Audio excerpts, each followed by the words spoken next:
Assalamualaikum warahmatullahi wabarakatuh. Kami akan memaparkan materi mengenai manajemen kas dan surat berharga. Dosen pengampu Ibu Happy Sista Dewi MM. Anggota kelompok 1 Siti Istiqomah NIM 4318121. 2 Karisma Dwi Aryani NIM 4319018. 3 Rizdiana Meirani NIM 4319057. 4 Tiara Maulida NIM 4319109. Dan 5 Fani Ayu Anggrayani NIM 4319117. Manajemen kas, pengertian dan tujuan. Kas adalah seluruh uang tunai yang ada di tangan atau cash of hand dan dana yang disimpan di bank dalam berbagai bentuk. Tujuan manajemen kas adalah menjaga saldo kas perusahaan yang cukup untuk menjalankan aktivitas usaha yang normal. Motif memiliki kas. Pertama, motif transaksi, yaitu kebutuhan kas untuk mengadakan atau menjalankan kegiatan utama perusahaan, misalnya pengadaan kebutuhan selama proses produksi dan kegiatan pemasaran. 2. Motif berjaga-jaga, yaitu kebutuhan kas dalam rangka untuk mengatasi fluktuasi keperluan dana atau kebutuhan yang di luar dugaan. 3. Motif spekulasi, yaitu kebutuhan kas untuk memperoleh profit yang lebih besar di luar usaha pokok dengan membeli surat berharga. Keuntungan yang dapat diharapkan dengan memiliki kas yang cukup. 1. Memperoleh bunga dari investasi pada surat berharga. Manajemen surat berharga yang baik akan memberikan kontribusi terhadap profitabilitas perusahaan. 2. Perusahaan dapat memperoleh potongan pembelian yang diberikan oleh supplier sehingga menurunkan harga beli input. 3. Seringkali perusahaan memperoleh kesempatan pembelian yang lebih baik dengan memiliki kas yang cukup, misalnya adanya promosi dari supplier. 4. Perusahaan akan memperoleh ranking yang lebih baik dengan mempertahankan aktiva lancar yang cukup. Pembahasannya selanjutnya ialah menentukan kas yang optimal.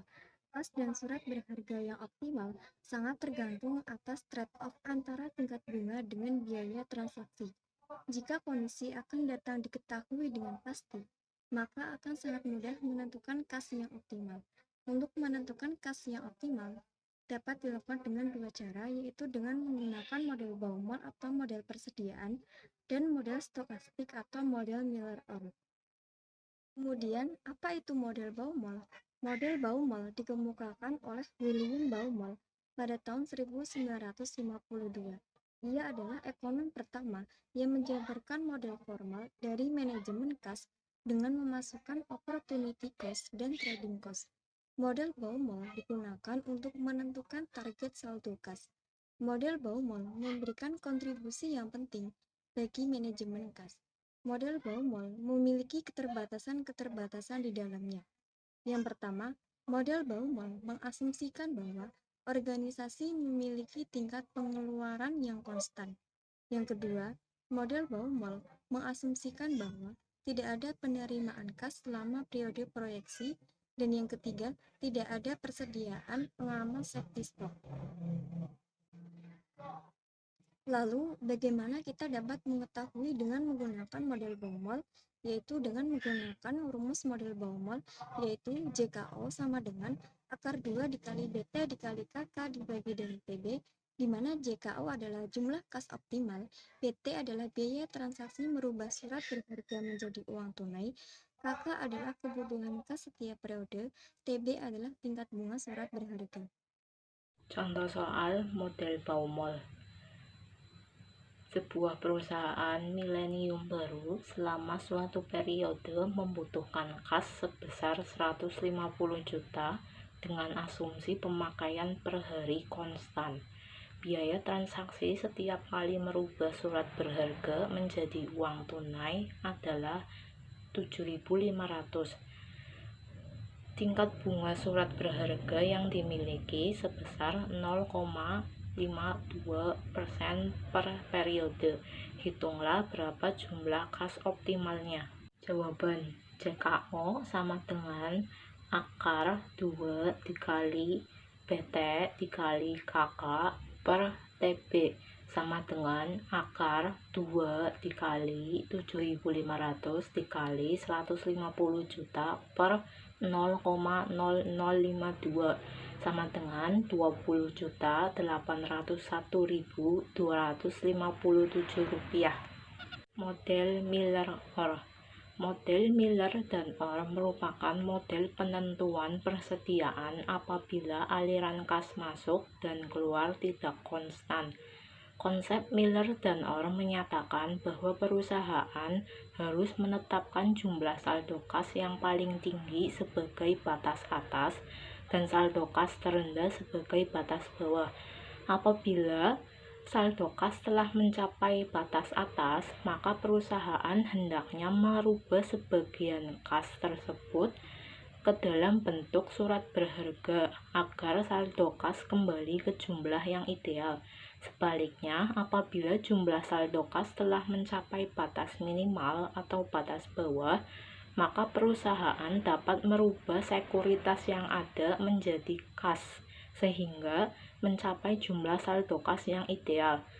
Apabila saldo kas mengalami penurunan hingga mencapai 0, maka perusahaan harus segera merubah sekuritasnya menjadi kas senilai saldo kas optimal. Apabila saldo kas semakin membesar, maka pada batas atas uang kas harus diubah menjadi sekuritas.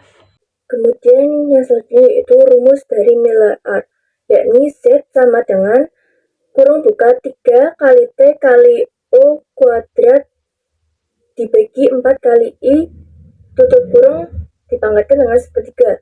Keterangan dari rumus tersebut yakni T sama dengan biaya tetap untuk melakukan transaksi. O kuadrat sama dengan varian dari aliran masuk kas bersih sebagai penyebaran arus kas. Kemudian yang terakhir yaitu I sama dengan tingkat bunga harian untuk investasi pada surat berharga atau sekuritas. Contoh soal Miller-Orr yakni data terkait dari pengelolaan kas PT Sinar Abadi sebagai berikut. Biaya tetap untuk melakukan transaksi T sebesar 1 juta. Kemudian varian arus kas masuk bersih atau O kuadrat sama dengan 30 juta. Kemudian tingkat bunga harian I untuk investasi pada surat berharga sebesar 12% per tahun. 1 tahun sama dengan 365 hari. Batas bawah kas ditentukan sebesar 50 juta. Tentukanlah saldo kas optimal atau Z PT Sinar Abadi. Pembahasannya yakni Z sama dengan kurung buka 3 kali 1 juta kali 30 juta dibagi 4 kali 0,12 dikali 365. Kemudian dipangkatkan dengan sepertiga. Z sama dengan 90 miliar dibagi 175,2 dipangkatkan dengan sepertiga. Z sama dengan 698,6 sepertiga dipangkatkan dengan sepertiga, kemudian hasilnya adalah 1.712.327. Surat berharga. Pengertian surat berharga adalah surat yang dapat dijual dengan cepat tanpa mengalami kerugian. Alasan penting investasi surat berharga yaitu yang pertama sebagai substitusi kas, yaitu untuk penyangga pada saat perusahaan mengalami kesulitan uang kas. Yang kedua, sebagai bentuk investasi sementara untuk tujuan meningkatkan profitabilitas perusahaan. Investasi surat berharga. Kriteria dalam memilih kombinasi investasi surat berharga diantaranya Satu, resiko finansial, yaitu ditunjukkan oleh fluktuasi harga dan return atau pendapatan surat berharga dengan menghindari fluktuasi yang ekstrim. Dua, resiko tingkat bunga, yaitu ditunjukkan dengan perubahan harga surat berharga yang disebabkan oleh perubahan tingkat bunga secara umum. Yang ketiga, resiko kemampuan pembelian, yaitu ditunjukkan oleh kemungkinan inflasi yang menurunkan kemampuan pengadaan kembali investasi surat berharga. Yang keempat, marketability risk, yaitu ditunjukkan oleh dapat tidaknya surat berharga tersebut diperjualbelikan, yang akan mempengaruhi harga pasar surat berharga tersebut. Yang kelima, pertimbangan pajak, yaitu karena perlakuan pajak yang berbeda untuk dividen, pendapatan bunga, serta capital gains. Demikian paparan materi dari kelompok kami. Kurang lebihnya kami mohon maaf. Terima kasih. Wassalamualaikum warahmatullahi wabarakatuh.